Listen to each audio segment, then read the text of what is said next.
Les mains tremblantes, je m'assieds devant vous aujourd'hui. Mon nom est Élise Beaumont, et pendant 12 ans, j'ai vécu dans un mensonge magnifiquement orchestré. 12 années où chaque « je t'aime » était une illusion, chaque baiser un acte calculé. Je ne pensais jamais me retrouver ici, à vous raconter comment j'ai découvert que l'homme que j'aimais partageait non seulement son corps, mais aussi ses plans de me détruire, avec ma propre belle-fille. Saint-Germain-en-Laye, avec ses rues pavées et ses façades élégantes, était mon refuge. Ma maison, la Villa des Roses, représentait tout ce que j'avais accompli après des années de travail acharné dans l'industrie des cosmétiques. Chaque pierre, chaque rosier dans le jardin avait été choisi avec soin. C'était mon sanctuaire, payé avec mon argent, fruit de mes sacrifices. Philippe, mon mari, professeur renommé à la Sorbonne, semblait fier de mes accomplissements. Sa fille Chloé, que j'avais accueillie dans ma vie après son deuil, son père biologique étant décédé il y a 5 ans, semblait m'admirer. Quelle parfaite illusion nous avions créée pour le monde extérieur. Je me souviens encore de cette journée de printemps. Le parfum des premières roses embaumait l'air. J'étais rentrée plus tôt d'une conférence à Lyon, impatiente de retrouver la tranquillité de mon jardin. En montant l'allée, j'ai croisé Marcel Lefort, mon voisin de 65 ans, un homme discret qui passait ses journées à observer le quartier derrière ses rideaux. Son regard fuyant m'a immédiatement mise mal à l'aise. « Élise » m'a-t-il dit, sa voix trahissant son malaise. « Pourrais-tu passer chez moi quand tu auras un moment ? J'ai quelque chose à te montrer. » Son ton grave m'a glacée. J'ai déposé mes bagages et l'ai suivi jusque chez lui, où Mathilde, sa femme, m'a accueilli avec un thé et des yeux emplis de pitié. Je n'oublierai jamais la sensation du fauteuil en velours sous mes doigts, ni l'odeur de lavande qui flottait dans leur salon alors que Marcel allumait son ordinateur. J'ai installé des caméras de sécurité après les cambriolages du mois dernier, a-t-il expliqué. Elles captent aussi une partie de ton jardin. Je suis désolée, Élise. Sur l'écran, les images étaient d'une clarté impitoyable. Philippe et Chloé enlacés près de la fontaine que j'avais fait installer l'été dernier. Leurs corps pressés l'un contre l'autre, leurs lèvres se cherchant avec une familiarité qui ne laissait aucun doute sur la nature de leur relation. Je les ai regardés rire ensemble, complotant peut-être déjà ma chute, dans le jardin que j'avais créé de mes propres mains. Le monde s'est arrêté de tourner. L'air est devenu épais, irrespirable. J'ai senti mes jambes céder sous mon poids. Mathilde m'a rattrapée avant que je ne m'effondre complètement. Son parfum de lavande m'enveloppait tandis que les larmes brûlaient en mes joues. « Ce n'est pas tout », a murmuré Marcel, visiblement tourmenté par ce qu'il allait me révéler ensuite. Il a avancé la vidéo jusqu'à un moment où Philippe et Chloé parlaient, leurs visages sérieux. Le son était faible, mais suffisant pour entendre des bribes de leur conversation. Des mots comme « fortune »,« internement »,« instabilité mentale » et « héritage » flottaient jusqu'à moi, me transperçant comme autant de lames acérées. Ils ne se contentaient pas de me tromper. Ils complotaient pour me faire passer pour folle, pour m'enfermer et s'emparer de tout ce que j'avais construit. Cette nuit-là, je suis restée chez les Lefort, incapable de retourner dans cette maison qui, en quelques minutes, était passée de sanctuaire à un théâtre d'horreur. J'ai pleuré jusqu'à l'épuisement, les yeux fixés sur le plafond inconnu, revivant chaque moment des dernières années, cherchant les signes que j'avais manqués. Comment n'avais-je rien vu? Les retards inexpliqués de Philippe, les regards complices entre lui et Chloé, les documents financiers qui disparaissaient de mon bureau. Tout prenait soudain un sens terrible, limpide. Au petit matin, engourdi par la douleur et l'insomnie, j'ai pris une décision. Je n'allais pas m'effondrer. Je n'allais pas fuir. J'allais me battre, non pas avec des cris et des larmes, mais avec une stratégie froide et calculée. J'ai appelé Sandrine Moreau, ma meilleure amie depuis l'université, aujourd'hui l'une des avocates les plus redoutées de Paris en matière de divorce. Sa voix, ferme et rassurante, a été mon premier souffle d'air frais depuis la veille. « Ne dis rien, ne fais rien », m'a-t-elle conseillé. « Rentre chez toi, agis normalement. Nous allons tout documenter, tout préparer. » Ils te croient naïve ? Montrons-leur à quel point ils se trompent. C'est ainsi qu'a commencé ma double vie. Pendant les semaines qui ont suivi, j'ai souri à Philippe, j'ai demandé des nouvelles de Chloé, j'ai continué à préparer leurs plats préférés, mais derrière ce masque de normalité, je rassemblais des preuves, je consultais des avocats, je sécurisais mes actifs financiers. Chaque nuit, quand ils me croyaient endormie, je me glissais dans mon bureau pour examiner des relevés bancaires, des emails, des messages. J'ai découvert l'ampleur de leur trahison, de l'argent détourné de mes comptes vers des investissements à leur nom, des recherches sur des cliniques psychiatriques privées, des consultations avec des médecins qui pourraient attester de mon instabilité. Le plus douloureux fut de trouver, caché dans la salle de bain de Chloé, un test de grossesse positif. Elle portait l'enfant de mon mari, l'enfant de celui qui était, aux yeux de la loi et de la morale, son beau-père. Cette découverte, au lieu de me briser davantage, a alimenté ma détermination. Pendant ces longues semaines de dissimulation, j'ai observé leur comportement, leurs habitudes. J'ai noté quand ils se rencontraient secrètement à l'hôtel particulier Montmartre. J'ai photographié discrètement leurs échanges dans les couloirs de notre maison. Chaque preuve était soigneusement cataloguée et envoyée à Sandrine. Un jour, alors que je fouillais dans le bureau de Philippe, j'ai découvert quelque chose d'encore plus troublant. Des preuves de plagiat académique, des travaux d'étudiants qu'il s'était appropriés au fil des ans pour construire sa réputation.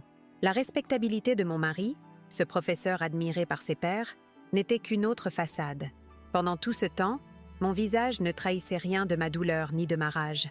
Extérieurement, j'étais toujours Élise Beaumont, l'épouse dévouée, la belle-mère attentionnée, mais intérieurement, je me transformais. La femme naïve et confiante mourait lentement, remplacée par une stratège froide et déterminée. Le plan de ma vengeance prenait forme, méticuleux et implacable. Chaque détail était pensé, chaque éventualité anticipée. Ils voulaient me détruire, j'allais les anéantir, mais pas dans l'ombre comme ils l'avaient prévu pour moi. Non, ma vengeance serait publique, éclatante, inoubliable. Puis est venu ce jour que je n'oublierai jamais. L'annonce du gala en l'honneur des 20 ans de carrière de Philippe au Château d'Eau, le restaurant le plus prestigieux de la région. Toute l'élite intellectuelle et sociale de Paris y serait présente. Le moment parfait. En préparant ma robe pour cet événement, je sentais mon cœur battre différemment. Ce n'était plus la douleur qui l'animait, mais une détermination glaciale. Dans le miroir, je voyais mes yeux rougis par les nuits sans sommeil, mais aussi une lueur nouvelle, celle d'une femme qui reprenait le contrôle de sa vie.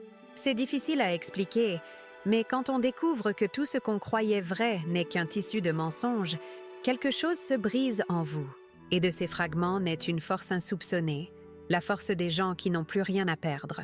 La veille du gala, j'ai finalisé les derniers détails avec Sandrine. Tout était prêt, les dossiers, les preuves, les arrangements légaux. Mon plan ne laisserait aucune place à l'improvisation, aucune échappatoire pour Philippe et Chloé. Cette nuit-là, étrangement, j'ai dormi d'un sommeil profond, presque paisible. Comme si mon corps savait que bientôt, très bientôt, je serais libérée de ce cauchemar, que bientôt, je pourrais enfin respirer à nouveau. À mon réveil, en regardant par la fenêtre de notre chambre, j'ai observé la Villa des Roses sous un jour nouveau. Bientôt, cette maison ne serait plus le théâtre de leur trahison, mais le symbole de ma renaissance. Le jour où j'ai découvert leur trahison reste gravé dans ma mémoire comme une cicatrice qui ne guérira jamais complètement. C'était un mardi. Le ciel était d'un bleu parfait, presque provoquant. Je rentrais d'une réunion à Paris où notre entreprise de cosmétiques avait conclu un contrat majeur avec une chaîne de luxe internationale. J'étais euphorique, impatiente de partager cette nouvelle avec Philippe. En descendant du taxi, j'ai remarqué Marcel qui taillait ses rosiers, une activité inhabituelle pour lui à cette heure de la journée. Son regard a croisé le mien, puis s'est détourné rapidement, trop rapidement. Je connaissais suffisamment mon voisin pour savoir que quelque chose le préoccupait. « Élise », m'a-t-il appelé alors que je m'apprêtais à ouvrir mon portail. Sa voix portait une gravité que je ne lui connaissais pas. « Pourrais-tu m'accorder quelques minutes ?» J'ai hésité, ma serviette de travail à la main, encore dans l'euphorie de ma réussite professionnelle. « Bien sûr, Marcel. Quelque chose ne va pas ?» Il a jeté un regard vers ma maison, puis vers la sienne. « Pas ici. Chez moi, s'il te plaît. » Intriguée et légèrement inquiète, je l'ai suivi jusqu'à sa demeure. Une élégante maison de style Second Empire adjacente à la mienne. Mathilde nous attendait dans l'entrée, son visage habituellement jovial assombri par une expression que je ne comprenais pas encore. « Tu veux un thé, ma chérie ?» m'a-t-elle proposé avec une douceur presque douloureuse. « Non, merci. Marcel, que se passe-t-il? Vous m'inquiétez tous les deux. » Le vieux couple a échangé un regard, l'un de ces regards qui contiennent des années de communication silencieuse. Marcel m'a guidée vers son bureau, une pièce austère dominée par un imposant bureau en acajou et des étagères croulant sous les livres d'histoire. Sur le bureau, Son ordinateur était allumé. Après les cambriolages du quartier le mois dernier, j'ai installé un système de vidéosurveillance. A-t-il commencé, sa voix tremblante trahissant son malaise. Les caméras couvrent mon jardin, mais aussi une partie du tien. La fontaine, principalement. Mon cœur a commencé à battre plus fort. Quelque chose dans son ton m'alarmait. Hier après-midi, pendant que tu étais à Paris, j'ai capté quelque chose que tu devrais voir. Il a cliqué sur un fichier vidéo. L'image était claire malgré la distance. Ma fontaine, celle que j'avais fait installer pour créer un havre de paix dans notre jardin. Et devant elle, 2 silhouettes que j'ai immédiatement reconnues. Philippe et Chloé. Au début, j'ai pensé qu'ils discutaient simplement. Puis j'ai vu sa main caresser sa joue, descendre le long de son cou avec une intimité qui m'a coupé le souffle. Leurs lèvres se sont trouvées dans un baiser qui ne laissait aucun doute sur la nature de leur relation. Mon mari et ma belle-fille, l'homme que j'aimais et la jeune femme que j'avais accueillie comme ma propre enfant. Je me souviens avoir posé ma main sur le bureau pour me stabiliser. Le bois froid sous mes doigts était la seule chose qui me rattachait encore à la réalité. « Continue », ai-je murmuré, incapable de détourner les yeux de cette horreur. Marcel a hésité, puis a avancé la vidéo jusqu'à un autre moment. Cette fois, ils étaient assis sur le banc près de la fontaine, en pleine conversation. Le son était faible mais suffisant pour que je distingue des bribes de phrases qui ont achevé de détruire mon monde. Dès que nous aurons accès à ces comptes, le médecin est prêt à certifier son instabilité, la maison nous reviendra naturellement. Plus que quelques mois à jouer la comédie, j'entendais leur voix comme à travers un tunnel. Mes oreilles bourdonnaient. Ce n'était pas seulement une affaire, une trahison charnelle. C'était un complot. Un plan méthodique pour me dépouiller de tout ce que j'avais construit, de ma santé mentale, de ma liberté même. « Élise ?» La voix de Mathilde semblait venir de très loin. Je sentais sa main sur mon épaule, mais j'étais incapable de réagir. « Depuis quand ?» ai-je finalement articulé. Marcel a soupiré. « Les caméras sont installées depuis 3 semaines. C'est la première fois que je les vois, comme ça. Mais leur conversation laisse penser que cela dure depuis longtemps. » Une vague de nausées m'a submergée. J'ai couru aux toilettes et j'ai vomi tout ce que mon estomac contenait. Agenouillée sur le carrelage froid, tremblante, j'ai senti les larmes couler sur mes joues. Des larmes silencieuses, presque détachées, comme si elles appartenaient à une autre femme. Mathilde m'a tendu une serviette humide. Son visage reflétait une compassion infinie. « Tu ne peux pas rentrer chez toi ce soir », a-t-elle dit doucement. « Reste avec nous. » Cette nuit-là, allongée dans leur chambre d'amis, j'ai fixé le plafond pendant des heures. Mon esprit rejouait chaque moment des derniers mois, des dernières années. Les retards de Philippe pour ses réunions académiques. Les week-ends où Chloé venait travailler sur ses projets artistiques dans notre maison. Leurs chuchotements qui cessaient à mon approche. Tout prenait un sens nouveau, terrible, à la lumière de ce que je venais de découvrir. À l'aube, épuisée mais incapable de dormir, j'ai pris mon téléphone et j'ai appelé la seule personne en qui j'avais une confiance absolue, Sandrine Moreau. Nous nous connaissions depuis l'université, avant que la vie ne nous emmène sur des chemins différents. Elle dans le droit, moi dans les cosmétiques. Malgré nos carrières exigeantes, nous étions restés proches. Elle avait été mon témoin à mon mariage avec Philippe. Elle connaissait Chloé depuis qu'elle était adolescente. « Sandrine, j'ai besoin de toi !» ai-je dit dès qu'elle a décroché, ma voix à peine reconnaissable. « Élise, qu'est-ce qui se passe? Tu as pleuré ?» Les mots se sont bloqués dans ma gorge.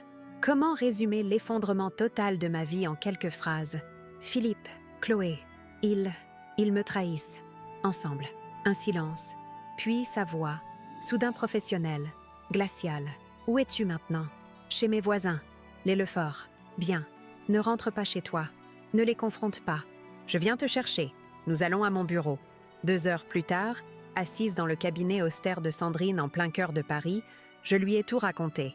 Elle a écouté sans m'interrompre, son visage se durcissant à mesure que je détaillais ce que j'avais vu et entendu. « Il prévoit de te faire interner », a-t-elle résumé, tapotant son stylo contre son bloc-notes. « De prendre le contrôle de tes actifs, de ta maison. » J'ai hoché la tête, incapable de parler. « Et tu as des preuves vidéo de leur liaison et de leur complot. » Nouveau hochement de tête. « Bien, » a-t-elle dit, et pour la première fois, j'ai vu une lueur dangereuse dans ses yeux. « Voici ce que nous allons faire. Tu vas rentrer chez toi. »« Quoi ? Mais tu vas rentrer et tu vas agir comme si de rien n'était. » Je l'ai regardée comme si elle avait perdu la raison. Tu veux que je vive sous le même toit que c'est... Exactement, a-t-elle coupé. Parce que si tu les confrontes maintenant, ils nieront tout. Ils détruiront les preuves, ils couvriront leurs traces. Ils accéléreront peut-être même leur plan contre toi. Elle s'est penchée vers moi, ses yeux plantés dans les miens. Élise, tu es une femme d'affaires brillante. Pense stratégiquement. Nous avons l'avantage de la surprise. Ils ne savent pas que tu sais. Utilisons cela. Pendant les heures suivantes, Sandrine m'a exposé un plan qui allait au-delà de tout ce que j'aurais pu imaginer. Protéger mes actifs financiers, recueillir davantage de preuves, observer leurs mouvements, documenter chaque détail de leur complot. Et quand le moment serait venu, frapper d'un coup si décisif qu'ils ne s'en relèveraient jamais. Ce ne sera pas facile, m'a-t-elle averti. Tu devras jouer la comédie, jour après jour, supporter leur présence, leurs mensonges. Je ne sais pas si j'en suis capable, ai-je murmuré. Tu es plus forte que tu ne le crois, a-t-elle répondu avec une conviction qui m'a surprise. Et tu n'es pas seule. Je serai là à chaque étape. Ce jour-là, dans le bureau froid de Sandrine, quelque chose s'est transformé en moi. La douleur était toujours là, brûlante, insupportable. Mais à côté d'elle, grandissait autre chose. Une résolution froide, une détermination implacable. Je suis rentrée à la Villa des Roses en fin d'après-midi, le visage lavé, les émotions soigneusement masquées. Philippe était dans son bureau, plongé dans ses recherches, ou du moins, c'est ce qu'il voulait me faire croire. Il a levé les yeux, surpris de me voir. « Élise, je pensais que tu rentrais demain. » J'ai souri, un sourire qui ne devait pas atteindre mes yeux. Mais il était trop absorbé par sa propre duplicité pour le remarquer. « La réunion s'est terminée plus tôt que prévu. » Ai-je menti avec une aisance qui m'a surprise moi-même. « Nous avons décroché le contrat. »« C'est merveilleux !» s'est-il exclamé, se levant pour m'embrasser. J'ai senti ses lèvres sur les miennes et j'ai dû combattre l'envie de le repousser violemment. Ces mêmes lèvres qui, la veille, embrassaient ma belle-fille. Ces mêmes lèvres qui prononçaient des mots visant à me détruire. Je suis épuisée, ai-je dit en me dégageant doucement. Je vais prendre un bain. Dans la salle de bain, porte verrouillée, j'ai laissé couler l'eau pour couvrir le bruit de mes sanglots silencieux. Une dernière faiblesse que je m'autorisais avant d'entrer en guerre. Les jours qui ont suivi ont été un exercice d'endurance émotionnelle. Chaque matin, je me réveillais aux côtés de l'homme qui complotait ma chute. Chaque soir, je préparais le dîner pour lui et parfois pour Chloé, observant leurs regards complices, leur frôlement accidentel qui me donnait envie de hurler. Mais pendant qu'ils pensaient me duper, j'amassais les preuves. J'ai découvert des relevés bancaires cachés montrant des transferts réguliers de mes comptes vers des comptes offshore. J'ai trouvé des consultations médicales arrangées avec un psychiatre véreux prêt à certifier mon instabilité mentale. J'ai même intercepté des messages entre Philippe et un agent immobilier discutant de la valeur de la Villa des Roses après son transfert de propriété. Chaque découverte était comme un coup de poignard, mais chacune renforçait aussi ma détermination. Je documentais tout, envoyais tout à Sandrine, qui construisait méthodiquement notre dossier. Un matin, fouillant dans la salle de bain de Chloé pendant son absence, j'ai découvert quelque chose qui a failli briser ma façade soigneusement maintenue.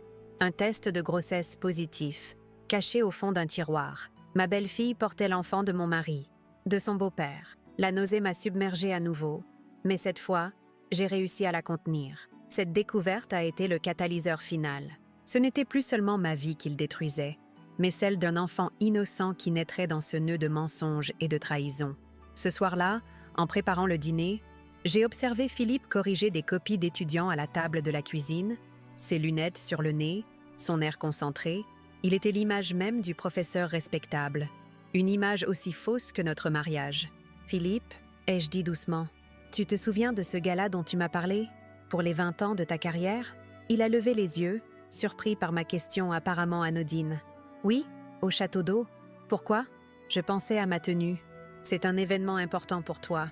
Je veux être à la hauteur. » Son sourire m'a donné envie de vomir. « Tu seras parfaite quoi que tu portes, ma chérie. » Ma chérie.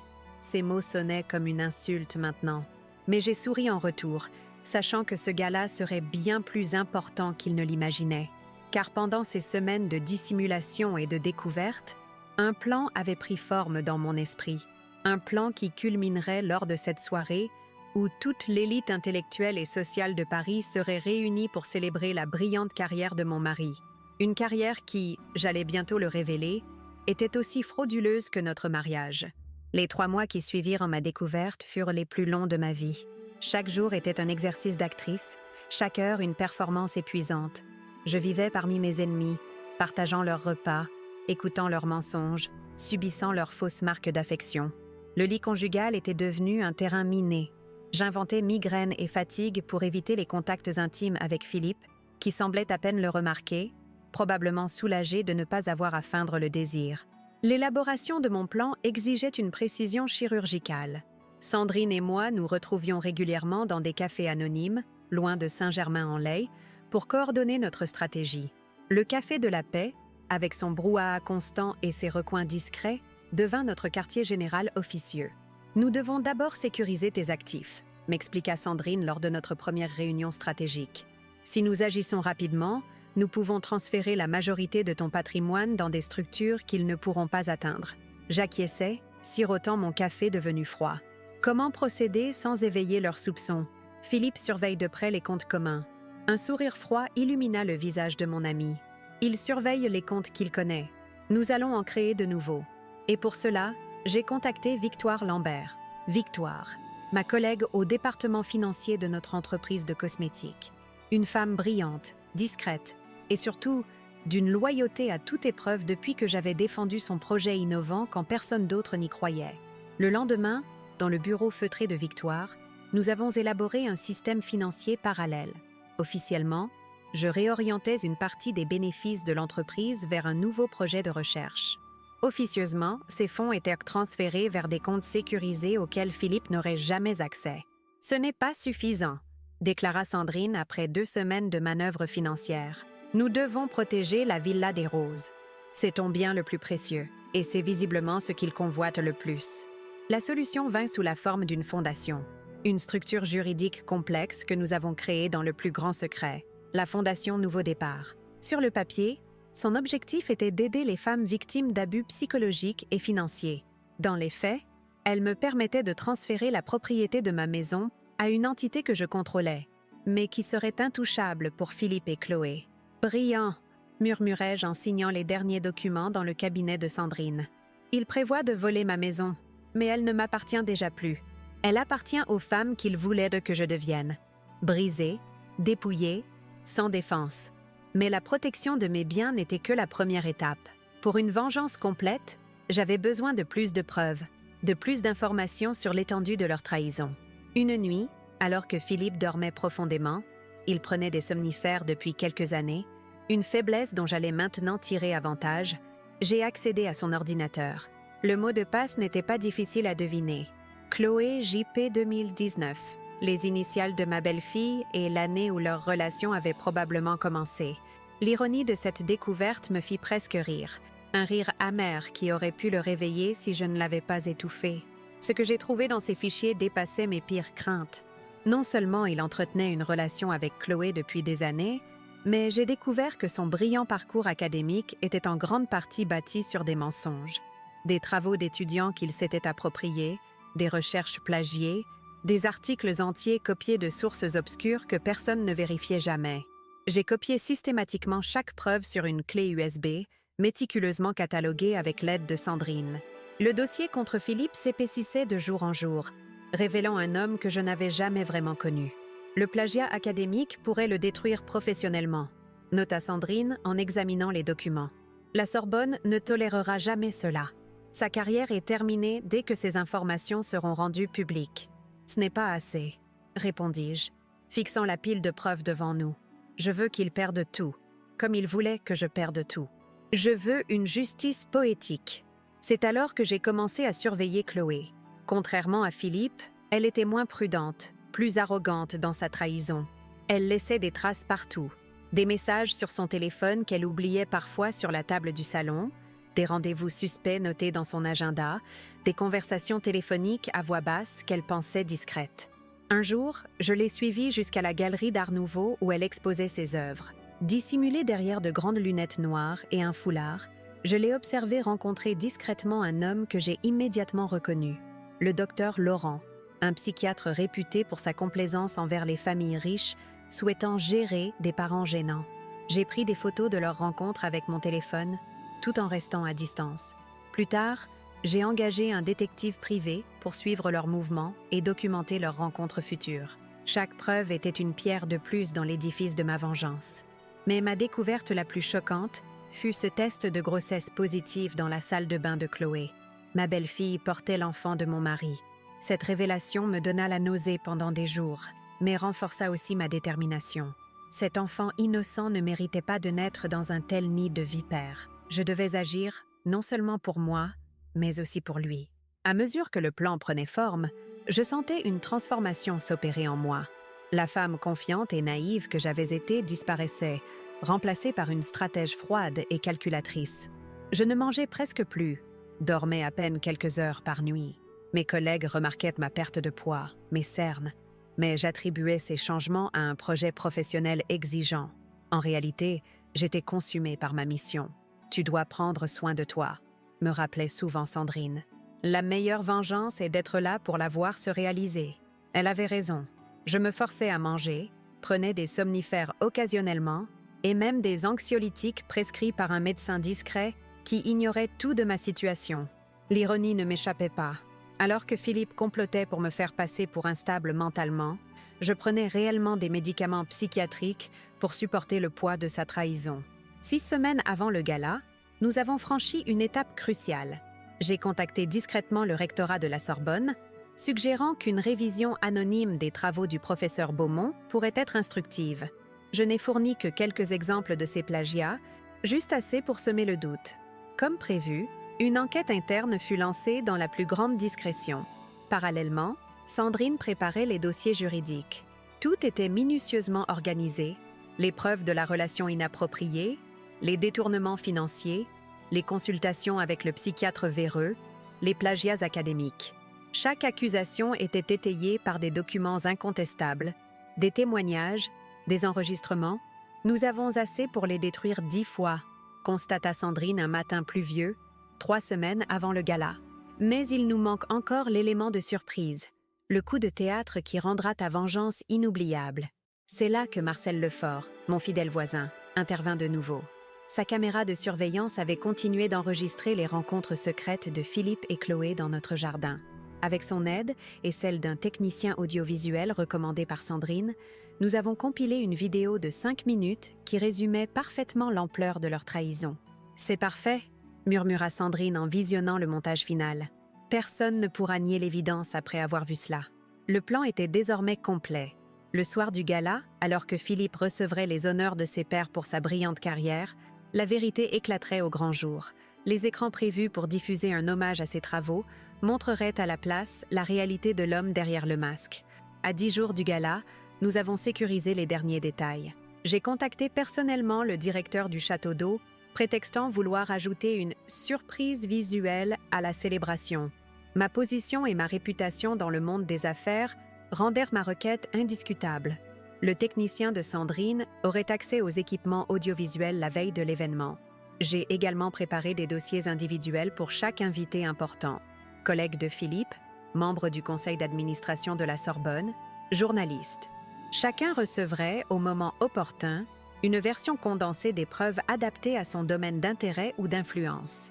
L'inspecteur Antoine Girard, un officier de police que Sandrine connaissait bien, fut discrètement informé qu'une situation potentiellement explosive pourrait survenir ce soir-là. Sans lui révéler tous les détails, nous nous sommes assurés de sa présence, par hasard, au château d'eau. Tout était en place. Pourtant, à mesure que la date approchait, une étrange sérénité m'envahissait. Je dormais mieux, mangeais normalement.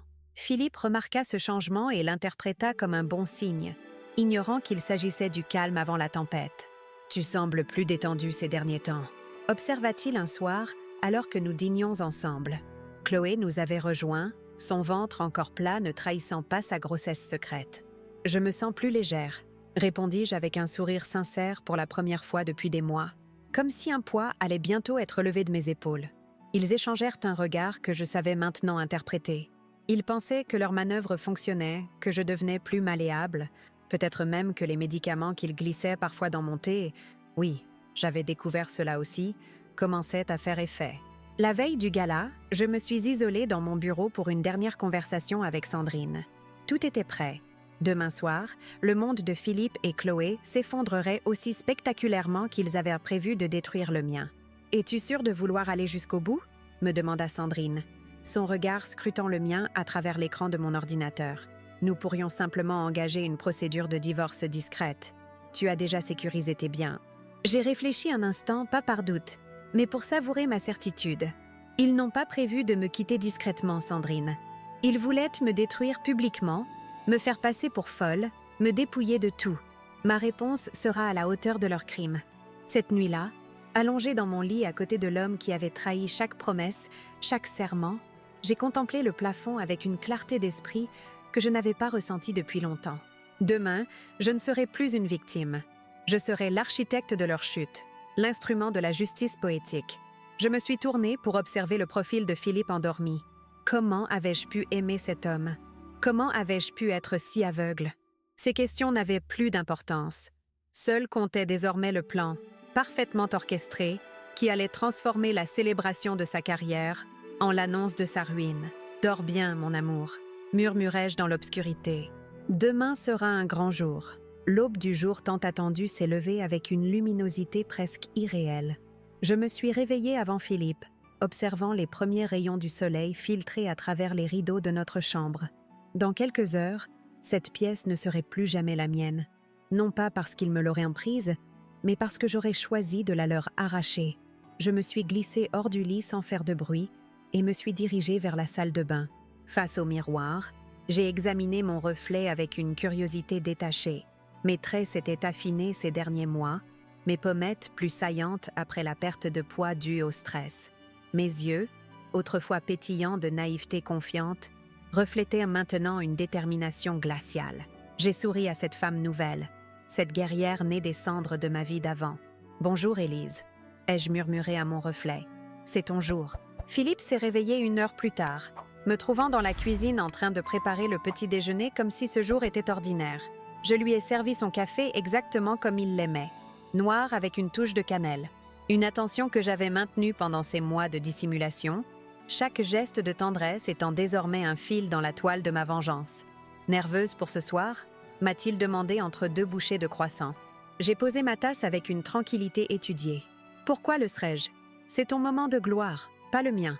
Il a souri, ce sourire condescendant que je connaissais si bien maintenant. Tu seras à mes côtés.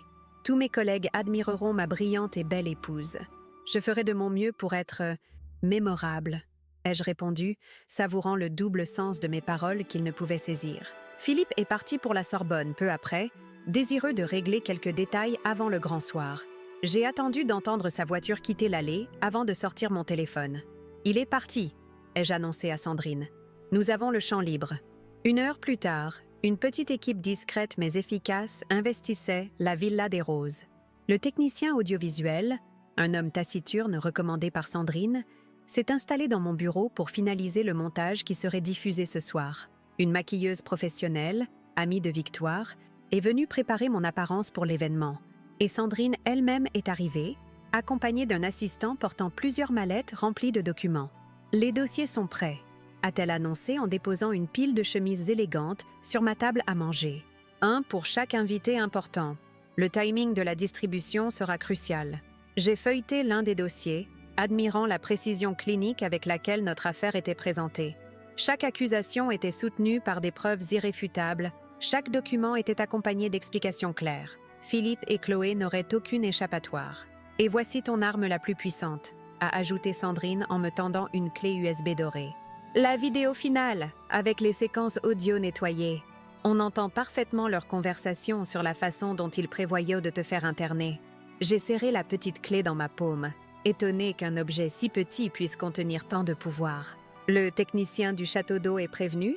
Tout est arrangé. Il remplacera leur présentation par la nôtre au moment précis où tu donneras le signal. Pendant que la maquilleuse travaillait sur mon visage, appliquant des couches de fond de teint pour masquer les traces de mes nuits d'insomnie, j'ai repassé mentalement chaque étape du plan. La soirée débuterait à 19h30 par un cocktail. À 20h45, le recteur de la Sorbonne ferait un discours introduisant Philippe. À 21h précise, mon mari monterait sur l'estrade pour sa présentation, accompagné d'une rétrospective visuelle de sa carrière. C'est à ce moment exact que la vérité éclaterait. Tu es certaine que l'inspecteur Girard sera présent?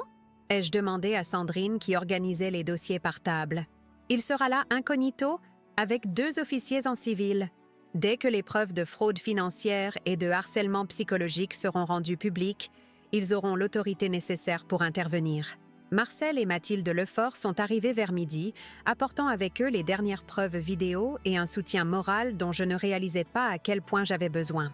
« Tu es sûre de vouloir être présente quand tout cela éclatera ?» m'a demandé Mathilde, son visage ridé empreint d'inquiétude maternelle. « Ce sera violent, Élise. Émotionnellement dévastateur. » J'ai pris ses mains dans les miennes, touchée par sa préoccupation. « Je dois y être, Mathilde.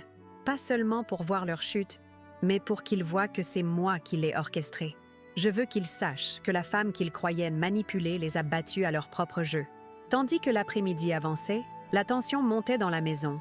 Le technicien testait et retestait la clé USB pour s'assurer que tout fonctionnerait parfaitement. Sandrine recevait des appels constants, confirmant que chaque élément du plan était en place. La maquilleuse, ayant terminé mon visage, s'attaquait maintenant à mes cheveux, les coiffant en un chignon élégant qui dégageait mon visage. Je voulais que Philippe et Chloé puissent clairement voir mon expression quand leur monde s'écroulerait. À 16h, Victoire est arrivée avec ma robe pour la soirée. Pas la tenue discrète et élégante que Philippe attendait de moi, mais une création audacieuse en soie blanche, à la fois puissante et immaculée. Un choix symbolique pour marquer ma renaissance. « Elle est parfaite !» ai-je murmuré en caressant le tissu luxueux. « Tu seras éblouissante !» a confirmé Victoire. « Personne ne pourra détourner les yeux. » À 17h30, alors que je terminais de me préparer, j'ai reçu un message de Philippe. « Je passerai te prendre à 19h. Chloé nous rejoindra directement là-bas. » Ma belle-fille avait donc choisi d'éviter ma présence avant l'événement. Peut-être craignait-elle que je détecte son secret grandissant dans son ventre encore plat. Peu importait maintenant, dans quelques heures, ces secrets seraient exposés aux yeux de tous. J'ai répondu avec une simplicité trompeuse. J'ai hâte. La dernière heure avant le départ a été consacrée aux ultimes vérifications. Sandrine et son équipe partiraient en avance pour s'assurer que tout était en place au château d'eau. Marcel et Mathilde resteraient en retrait, mais seraient présents dans la salle pour témoigner si nécessaire. Victoire coordonnerait la distribution des dossiers au moment stratégique. À 18h45, je me tenais seule dans notre salon, attendant Philippe. Ma robe blanche contrastait avec le décor sombre de la pièce, comme si j'étais déjà détachée de cet environnement, prête à m'envoler vers ma nouvelle vie. J'ai saisi mon téléphone et pris une photo de mon reflet dans le grand miroir du hall. Je voulais immortaliser cet instant, cette femme que j'étais devenue, forte et implacable. Plus tard, ce serait la première image de ma nouvelle existence. La voiture de Philippe s'est engagée dans l'allée à 19h précise, toujours ponctuelle, même pour sa propre exécution métaphorique. J'ai inspiré profondément, endossant une dernière fois le rôle de l'épouse dévouée et ignorante. Il est entré, élégant dans son smoking noir, et s'est figé un instant en me voyant. « Élise, tu es saisissante. » Pour la première fois depuis des mois, j'ai souri sincèrement. « Merci, Philippe. Ce soir est spécial, n'est-ce pas ?» Il a hoché la tête, momentanément déstabilisé par mon assurance inhabituelle, avant de me tendre son bras. « Allons-y.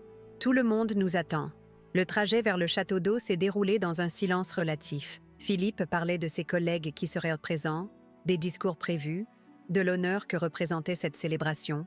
Je l'écoutais distraitement, mon esprit focalisé sur les heures à venir. « Tu es bien silencieuse », a-t-il remarqué alors que nous approchions du restaurant. « Je réfléchis à tout ce chemin parcouru », ai-je répondu, délibérément ambigu, à tout ce qui nous a menés jusqu'à ce soir. Le château d'eau, illuminé pour l'occasion, ressemblait à un navire de lumière flottant dans la nuit parisienne. Des voitures de luxe s'alignaient devant l'entrée, déversant un flot continu d'universitaires prestigieux, d'intellectuels et de figures du monde culturel parisien. En descendant de voiture, j'ai aperçu Sandrine qui me faisait un discret signe de tête depuis l'entrée. Tout était en place. J'ai pris une profonde inspiration et ai posé ma main sur le bras de Philippe pour notre dernière entrée en tant que couple. Le hall d'accueil bruissait de conversations animées, des serveurs en livrée circulaient avec des plateaux de champagne. Plusieurs personnes se sont tournées à notre arrivée, saluant Philippe avec déférence. J'ai remarqué Chloé près du bar, magnifique dans une robe émeraude qui soulignait sa jeunesse. Nos regards se sont croisés brièvement, le sien empreint d'une arrogance mal dissimulée. Si seulement elle savait. Philippe m'a guidée à travers la foule, s'arrêtant fréquemment pour présenter ma charmante épouse à ses collègues. J'ai joué le jeu avec une grâce consommée, serrant des mains, souriant aux plaisanteries, complimentant les tenues. Chaque interaction était une performance. Chaque sourire un masque cachant le compte à rebours qui battait dans ma tête. À 20h30, le directeur du restaurant a invité les convives à rejoindre la salle de réception pour le dîner et les discours. J'ai repéré l'inspecteur Girard, discret dans son costume sombre, positionné près d'une sortie latérale. Nos regards se sont croisés et il a imperceptiblement incliné la tête.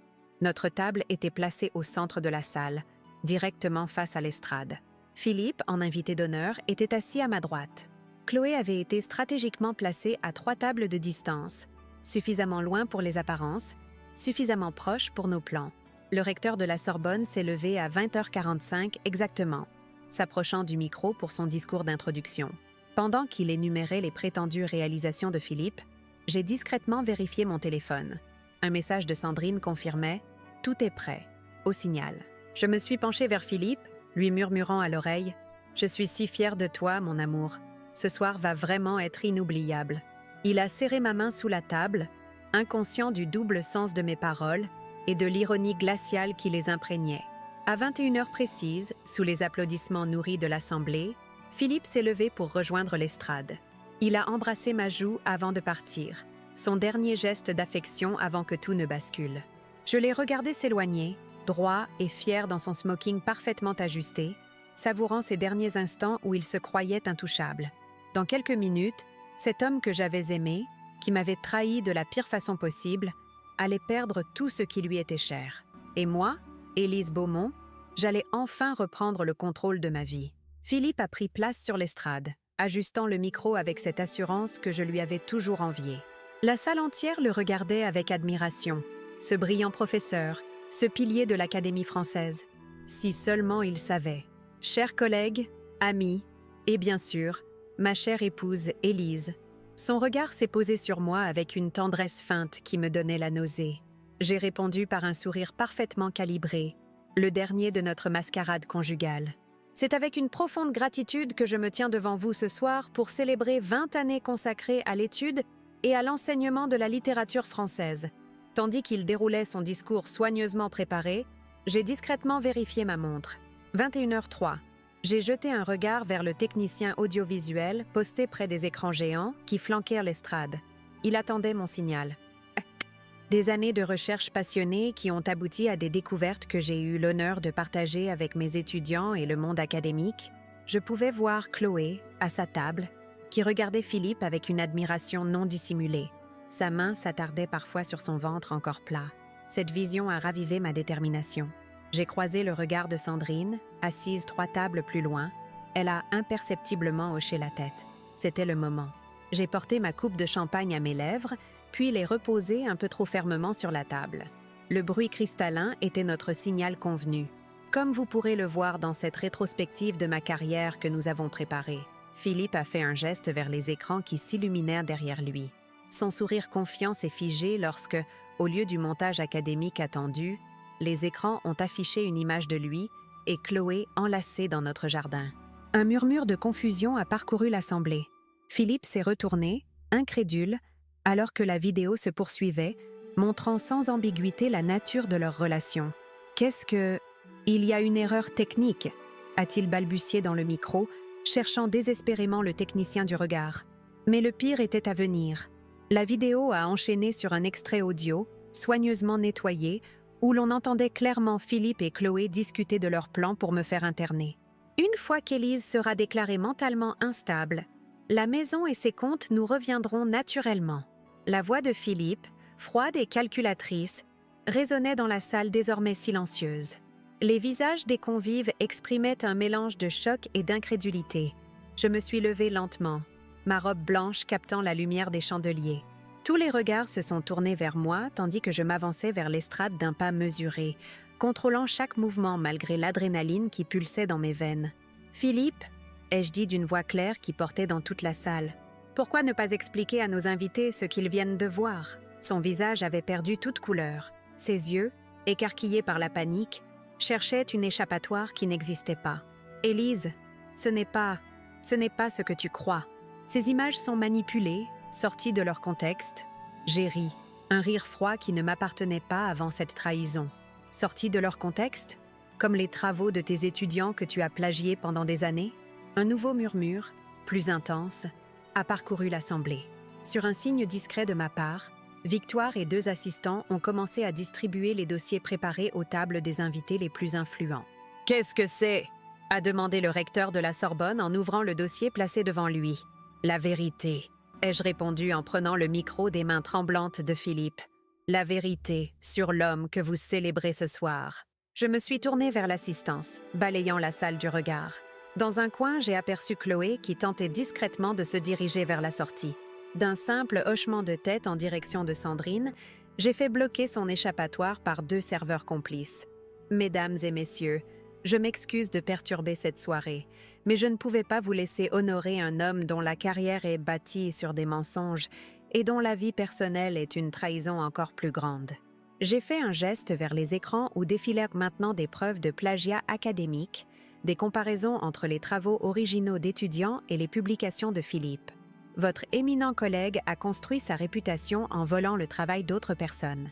Les preuves sont dans les dossiers que vous recevez en ce moment même.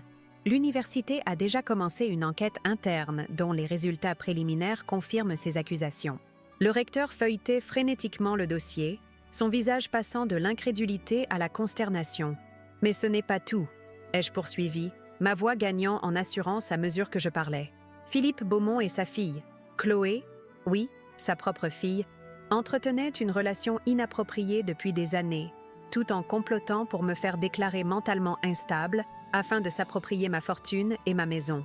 Des exclamations choquées ont fusé dans toute la salle. Philippe a tenté de reprendre le micro, mais je l'ai tenu fermement hors de sa portée. « Élise, arrête cette folie immédiatement !» a-t-il sifflé, son visage déformé par la rage et la peur. « Folie? N'est-ce pas exactement ce que tu voulais me faire croire? Que j'étais folle? » J'ai sorti de ma pochette une petite boîte de pilules. « Ces médicaments que tu glissais dans mon thé sans mon consentement? Nous avons retrouvé tes empreintes sur chaque comprimé, Philippe. » J'ai fait signe au technicien qui a lancé un nouvel extrait vidéo. Des images de surveillance discrètement installées, montrant Philippe versant une poudre dans ma tasse un matin. J'ai découvert votre plan il y a 3 mois, grâce aux caméras de surveillance de mon voisin, ai-je expliqué à l'assistance. Depuis, j'ai vécu dans ma propre maison comme une espionne, documentant chaque preuve de leur complot contre moi. Philippe a tenté une dernière fois de s'emparer du micro, mais l'inspecteur Girard avait discrètement pris position derrière lui. « Monsieur Beaumont, » a déclaré l'inspecteur d'une voix officielle, « nous avons des questions à vous poser concernant ces accusations de fraude, d'administration de substances nocives sans consentement et de harcèlement psychologique. » La panique a envahi le visage de Philippe. Il a cherché Chloé du regard, mais elle était maintenant retenue près de la sortie par Sandrine et un des officiers en civil. « Et ce n'est pas tout, » ai-je continué, déterminé à révéler chaque fragment de leur perfidie. « Saviez-vous, Philippe, que ta précieuse Chloé porte ton enfant ?» Un silence de mort est tombé sur la salle.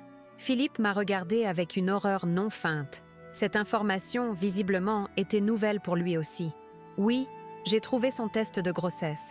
Félicitations, tu vas être père et grand-père en même temps. » Chloé, à l'autre bout de la salle, s'est effondrée sur une chaise, son visage enfoui dans ses mains.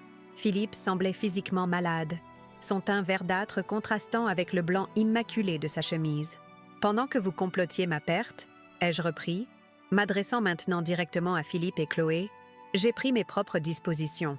La Villa des Roses, que vous convoitiez tant, n'est plus ma propriété personnelle. Elle appartient désormais à la Fondation Nouveau Départ, une organisation que j'ai créée pour aider les femmes victimes d'abus psychologiques et financiers. » J'ai fait un geste vers Sandrine qui a pris la parole depuis sa position près de Chloé. En tant qu'avocate de Madame Beaumont et de la Fondation, je confirme que tous les transferts de propriété ont été légalement effectués il y a 6 semaines. De plus, nous avons déposé ce matin des plaintes formelles pour tentative de détournement de fonds, administration de substances nocives et complot en vue d'internement abusif. L'inspecteur Girard a fait un signe à ses collègues qui se sont approchés de Philippe et Chloé. Philippe Beaumont, Chloé Dubois, nous devons vous emmener au commissariat pour un interrogatoire formel concernant ces accusations. Philippe s'est alors tourné vers moi, son masque complètement tombé, révélant une rage pure que je n'avais jamais vue auparavant. « Tu vas le regretter, Élise.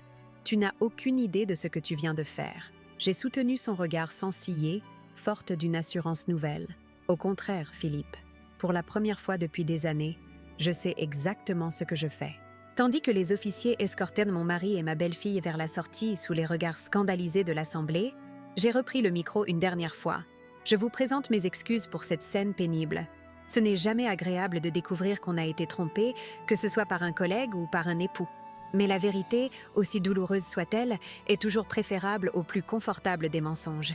Le recteur de la Sorbonne s'est approché de moi, son visage grave. « Madame Beaumont, je suis profondément navrée pour ce que vous avez enduré.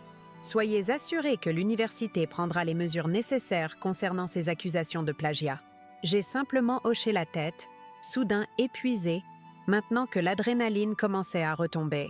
Sandrine est venue à mes côtés, posant une main réconfortante sur mon épaule. « C'est terminé, Élise. Tu as réussi. » Les invités commençaient à partir, certains chuchotant entre eux, d'autres me jetant des regards mêlant compassion et admiration. Je suis restée droite, digne dans ma robe blanche, refusant de m'effondrer malgré l'épuisement émotionnel. Marcel et Mathilde Lefort se sont approchés, leur visage exprimant un mélange de fierté et d'inquiétude. « Tu as été formidable », a murmuré Mathilde en m'étreignant doucement. « Je n'aurais jamais imaginé te voir aussi implacable », a ajouté Marcel avec un respect nouveau dans la voix. « Moi non plus », ai-je admis. Mais ils ne m'ont pas laissé le choix. Lentement, la salle s'est vidée jusqu'à ce qu'il ne reste plus que notre petit groupe. Sandrine, Victoire, les Lefort et moi. Le personnel du restaurant nettoyait discrètement les tables, jetant parfois des regards curieux dans notre direction. « Que vas-tu faire maintenant ?» a demandé Victoire en me tendant mon manteau. J'ai contemplé la question un moment, réalisant que pour la première fois depuis des mois, je n'avais plus de plan précis à suivre. « Vivre », ai-je finalement répondu. « Simplement vivre. » Cette nuit-là, je ne suis pas retournée à la Villa des Roses. Je suis restée dans un hôtel anonyme du centre de Paris, savourant la solitude et le silence. Allongée dans un lit qui n'était pas imprégné de mensonges, j'ai regardé les lumières de la ville scintiller par la fenêtre. La vengeance n'avait pas effacé la douleur de la trahison, mais elle m'avait libérée. Demain serait le premier jour de ma nouvelle vie, une vie que j'avais choisie, que j'avais reprise des mains de ceux qui voulaient me la voler. Et pour la première fois depuis que j'avais découvert leur trahison, j'ai pleuré. Non pas des larmes de désespoir ou de rage, mais des larmes de soulagement. Des larmes qui lavaient les derniers vestiges de ma vie d'avant, préparant le terrain pour tout ce qui était à venir. J'étais Élise Beaumont, et j'avais survécu. Cette histoire que je viens de vous raconter, c'est mon histoire, celle d'une femme qui croyait avoir tout construit, une carrière solide, une maison de rêve, un mariage stable, pour découvrir que les fondations mêmes de cette vie étaient minées par la trahison. La découverte des images de mon mari et de ma belle-fille ensemble, grâce à la caméra de mon voisin Marcel, a brisé le miroir de ma vie parfaite. Ce n'était pas seulement une liaison, c'était un complot minutieux pour me dépouiller de tout, pour me faire passer pour folle, pour m'enfermer et s'approprier ce que j'avais construit avec tant d'efforts. J'aurais pu m'effondrer, j'aurais pu fuir, j'aurais même pu pardonner. Mais j'ai choisi la voie la plus difficile, celle de la justice. Pendant 3 mois, j'ai vécu une double vie, partageant le quotidien de ceux qui complotaient ma perte, tout en tissant méthodiquement la toile de leur propre destruction. Chaque sourire forcé, chaque baiser fin, était une pierre dans l'édifice de ma vengeance. Avec l'aide de personnes loyales, Sandrine mon avocate, Victoire ma collègue, Marcel et Mathilde mes voisins, j'ai documenté leurs crimes. J'ai découvert que la brillante carrière académique de Philippe était bâtie sur des plagiats. J'ai mis au jour les détournements de fonds qu'ils opéraient depuis des années. J'ai même trouvé le test de grossesse de Chloé, révélant une perversion encore plus grande que je n'aurais pu imaginer. Alors que leur projet avançait, j'ai protégé mes biens. La Villa des Roses, cette maison que j'aimais tant et qu'ils convoitaient, est devenue le siège d'une fondation pour aider d'autres femmes victimes d'abus psychologiques et financiers. Mes actifs ont été sécurisés, placés hors de leur portée. Et puis est venu ce soir au Château d'Eau, ce gala organisé pour célébrer la brillante carrière de Philippe. J'y suis arrivée en robe blanche, symbole de ma renaissance imminente. J'ai laissé Philippe monter sur scène, savourant ses derniers instants où il se croyait intouchable. Puis j'ai donné le signal, et la vérité a explosé sur les écrans géants. Leurs rencontres secrètes, leurs conversations complotistes, ces plagiats académiques. Tout a été exposé devant l'élite intellectuelle de Paris. J'ai vu leurs visages se décomposer sous le poids de la vérité. J'ai vu la panique les envahir quand ils ont compris que non seulement je savais tout, mais que j'avais tout documenté, tout préparé pour qu'ils ne puissent pas s'échapper. Leur humiliation a été totale, publique, irréversible. Philippe et Chloé ont quitté le château d'eau escortés par la police, leur carrière détruite, leur réputation en lambeaux, leur liberté même compromise par les accusations formelles de fraude et d'administration de substances nocives sans consentement. Cette nuit-là, dans une chambre d'hôtel anonyme au cœur de Paris, j'ai pleuré une dernière fois, non pas pour ce que j'avais perdu, mais pour ce que j'avais gagné, ma liberté, ma dignité, mon avenir. Aujourd'hui, la Villa des Roses accueille des femmes qui, comme moi, ont besoin de reconstruire leur vie après avoir été trahies par ceux qu'elles aimaient. Philippe purge une peine de prison pour ses multiples fraudes. Chloé a quitté la France, disparaissant quelque part en Europe avec son enfant né dans la disgrâce. Et moi, je continue d'avancer, plus forte, plus sage, plus vigilante aussi. Cette histoire n'est pas seulement la mienne. Elle appartient à toutes celles et ceux qui ont été trahis, manipulés, qui ont vu leur confiance brisée par les personnes qui devaient les protéger. Elle est pour vous qui peut-être, en ce moment même, doutez de votre valeur, de votre force, de votre capacité à reprendre le contrôle de votre vie. Si mon récit vous a touché, si vous avez ressenti avec moi la douleur de la trahison et la satisfaction de la justice, je vous invite à vous abonner à la chaîne Histoire à entendre. Chaque semaine, nous partageons des témoignages comme le mien, des histoires vraies de personnes ordinaires confrontées à l'extraordinaire, des récits de chute et de renaissance, de défis et de triomphes. Ces histoires demandent du courage pour être racontées. Elles exigent du temps pour être recueillies, vérifiées et présentées avec respect. Notre équipe travaille sans relâche pour vous offrir ces moments de vérité brute, ces fenêtres sur des vies qui pourraient être les vôtres. Votre abonnement est plus qu'un simple clic, c'est un soutien, une reconnaissance de l'importance de ces témoignages. C'est une façon de dire à ceux qui partagent leur vulnérabilité que leur voix compte, que leur expérience peut éclairer le chemin d'autres personnes. Laissez un commentaire pour me dire ce que vous auriez fait à ma place. Auriez-vous choisi la vengeance comme moi? Ou auriez-vous emprunté un autre chemin? Votre perspective pourrait aider quelqu'un qui traverse une situation similaire et qui cherche des réponses. Activez la cloche des notifications pour ne manquer aucune de nos publications. Chaque histoire est unique. Chaque témoignage porte en lui des leçons précieuses sur la nature humaine, sur la résilience, sur notre capacité à nous relever des pires trahisons. Si vous appréciez notre travail et souhaitez nous aider à continuer, considérez faire un don via notre système « Merci ». Même une petite contribution nous permet de couvrir les frais de production, de recherche et de vérification nécessaires pour vous offrir des récits authentiques et poignants. Avec votre soutien, nous pourrons augmenter la fréquence de nos publications et peut-être même passer à des vidéos quotidiennes. Chaque euro compte dans cette aventure humaine que nous construisons ensemble. Le coût pour produire ces histoires est considérable. Voyage pour rencontrer les témoins, recherche pour vérifier les faits, montage pour respecter l'émotion du récit tout en préservant sa vérité. Votre contribution via « Merci » nous permet de maintenir la qualité de notre contenu sans compromettre l'intégrité des histoires que nous partageons. Je me souviens encore de cette soirée au château d'eau, debout dans ma robe blanche, regardant s'effondrer l'homme qui avait prévu ma destruction. Cette image me rappelle que même dans nos moments les plus sombres, nous avons en nous la force de renverser la situation, de transformer la douleur en pouvoir. C'est cette force que je souhaite partager avec vous à travers Histoire à entendre. Alors abonnez-vous, commentez, partagez et si vous le pouvez, soutenez-nous via Merci. Ensemble, nous pouvons créer un espace où les voix silencieuses trouvent un écho, où les victimes deviennent des survivants, où les histoires personnelles acquièrent une dimension universelle. Je vous remercie de m'avoir écouté. Votre attention est le plus beau cadeau que vous puissiez faire à quelqu'un qui a traversé l'enfer pour trouver sa vérité. À la semaine prochaine pour une nouvelle histoire qui, j'en suis certaine, trouvera elle aussi résonance dans vos cœurs et vos esprits.